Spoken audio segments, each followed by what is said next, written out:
Hello everyone, कैसे हैं आप लोग। तो आज हम डिस्कस करेंगे रिसेंटली वर्ल्ड इकोनॉमिक फोरम्स के जो देवोस समिट आयोजित हुई। तो यहाँ पे पूरे दुनिया के जो बड़े बड़े लीडर्स यहाँ पे तो ऑनलाइन यहाँ पे वर्चुअली पार्टिसिपेट किए यहाँ पे। तो भारत के ओर से भारत के पीएम मिस्टर नरेंद्र मोदी जी ने भी यहाँ पे वर्चुअली पार्टिसिपेट किया है यहाँ पे। तो पहले डिस्कस करेंगे वर्ल्ड इकोनॉमिक फोरम के बारे में यहाँ पे, और कौन सी टॉपिक के ऊपर यहाँ पे भारत के प्राइम मिनिस्टर ने मेंशन किया, चाहे वो हेल्थ रिलेटेड इश्यूज हो, यहाँ पे P3 अप्रोच जो है इसके बारे में भी हम डिस्कस करेंगे। क्लाइमेट चेंज से रिलेटेड इंडिया की यहाँ पे अप्रोच कैसी हुई है, यहाँ पे इन्वेस्टमेंट के लिए इंडिया क्यों रिलायबल सोर्स है, यहाँ पे गवर्नमेंट की इनिशिएटिव्स क्या क्या है इसके बारे में भी डिस्कस करेंगे। तो देखिए, from international relationship point of view के हिसाब से बहुत ही इंपॉर्टेंट वीडियो होने वाली है। तो इस वीडियो को एंड तक बिल्कुल देखते रहिएगा। और इससे पहले अगर आप लोगों ने हमारे चैनल को अब तक सब्सक्राइब नहीं किया है तो इसको प्लीज सब्सक्राइब कर लीजिए, ताकि आने वाले ऐसे ही वीडियोस के नोटिफिकेशन इसी तरह आपको मिलते रहे। तो चलिए आज का वीडियो शुरू करते हैं। तो रिसेंटली भारत के prime minister mister Narendra Modi ने वर्ल्ड इकोनॉमिक फोरम का जो डेवोस एजेंडा है यानी फिर डेवोस समिट है उसको थ्रू वीडियो कॉन्फ्रेंसिंग एड्रेस किया।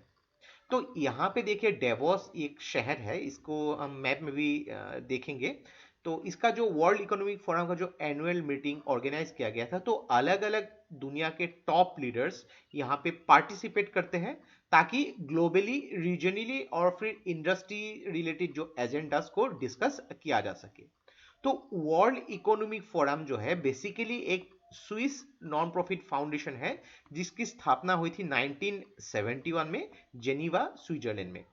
तो यहाँ पे देखिए, काफी सारे जो मेजर रिपोर्ट्स जो है वर्ल्ड इकोनॉमिक फोरम जो है पब्लिश करती है, वेरी वेरी इंपॉर्टेंट। चाहे वो एनर्जी ट्रांजिशन इंडेक्स हो गई, ग्लोबल कॉम्पिटिटिवनेस रिपोर्ट हो गई, ग्लोबल आईटी रिपोर्ट हो गई, ग्लोबल जेंडर गैप रिपोर्ट हो गई, ग्लोबल रिस्क रिपोर्ट हो गई, global travel and tourism report, ऐसे काफी सारे। कभी कभी आपको रिपोर्ट से रिलेटेड जो है रैंकिंग के बदले कौन रिपोर्ट को पब्लिश करते हैं उसके बारे में भी पूछा जा सकता है। तो वेरी वेरी इंपॉर्टेंट कि कोई भी रिपोर्ट आप देखेंगे उसमें भारत की रैंकिंग एंड उस रिपोर्ट को पब्लिश कौन करती है उसके बारे में भी जरूर देखिएगा।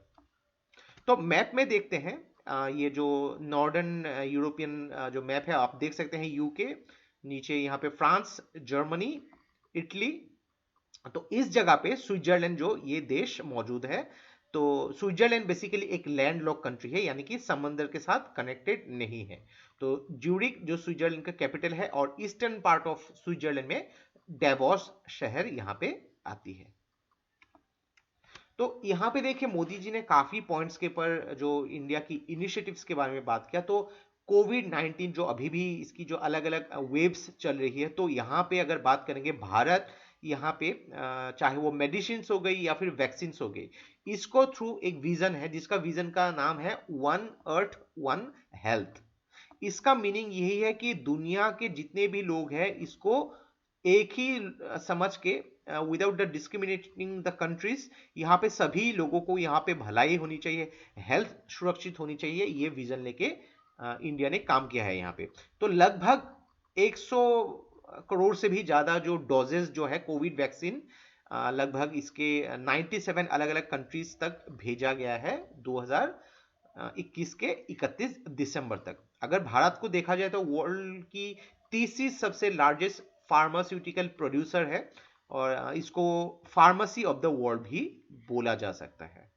नेक्स्ट जो सबसे इंपॉर्टेंट है, P3 अप्रोच, यानी कि pro planet people.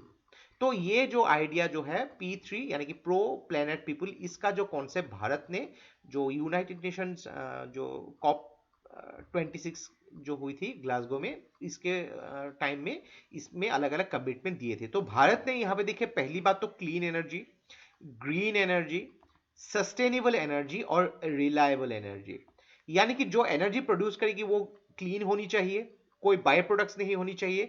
Green sources से यहाँ पे जो है, चाहे वो विंड हो गई, सोलर एनर्जी होनी चाहिए, उससे सोर्स करके यूज होनी चाहिए यहाँ पे सस्टेनेबल तरीके से, यानी कि हम लोग इकोनॉमी को तो डेवलप कर रहे हैं लेकिन एनवायरमेंटल की भी यहाँ पे प्रोटेक्शन कर रहे हैं। रिलायबल होनी चाहिए, यानी कि ये सब जो है जहां से सोर्स से आके जहां पे कंज्यूमर तक पहुंचनी चाहिए, इसके बारे में भी बात हो रही है।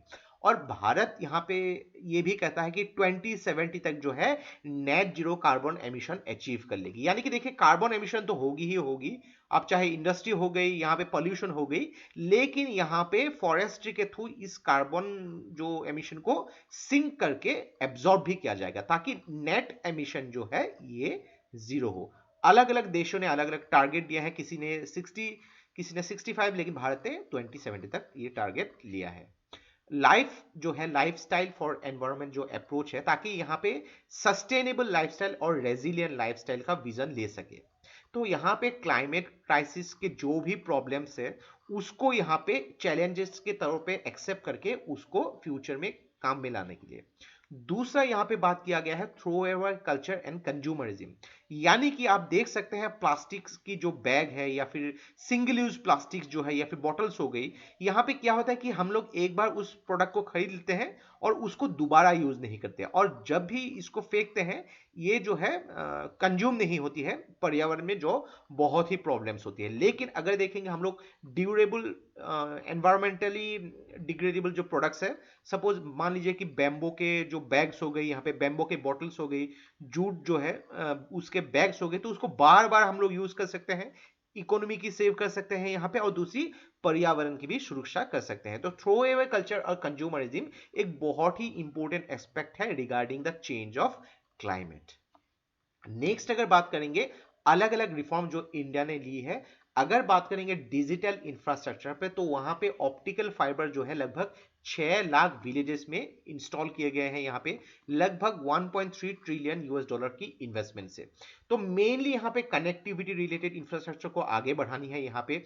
और नेक्स्ट अगर बात करेंगे लगभग 80 बिलियन यूएस डॉलर की जो है मोनिटाइजेशन एसेट जो है इंडिया ने डिसइन्वेस्टमेंट भी की है।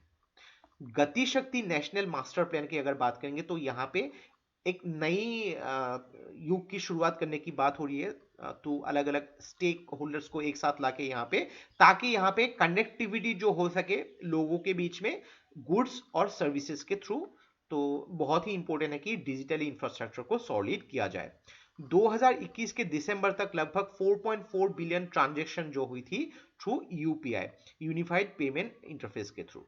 आरोग्य सेतु ऐप के बारे में डेफिनेटली आप लोग जानते हैं होंगे, तो कोरोना की जो इन्फेक्शन और कोविन पोर्टल जो आपको सुरक्षा के रिलेटेड जानकारी पहुंचाती रहती है, तो काफी गवर्नमेंट ने खुद से भी इनिशिएटिव्स ली है।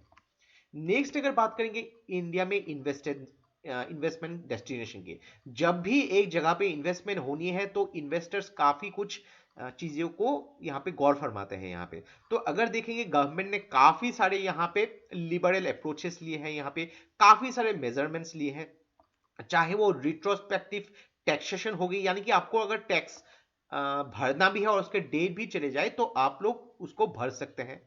दूसरी बात है कि यहाँ पे जो कॉम्प्लायंस रिक्वायरमेंट होती है, चाहे वो इलेक्ट्रिसिटी बिल अगर आप कोई इंडस्ट्री खरीद करने चाहे हो तो उससे रिलेटेड जो भी कॉम्प्लिकेशंस वो कम से कम करना है वो यहाँ पे।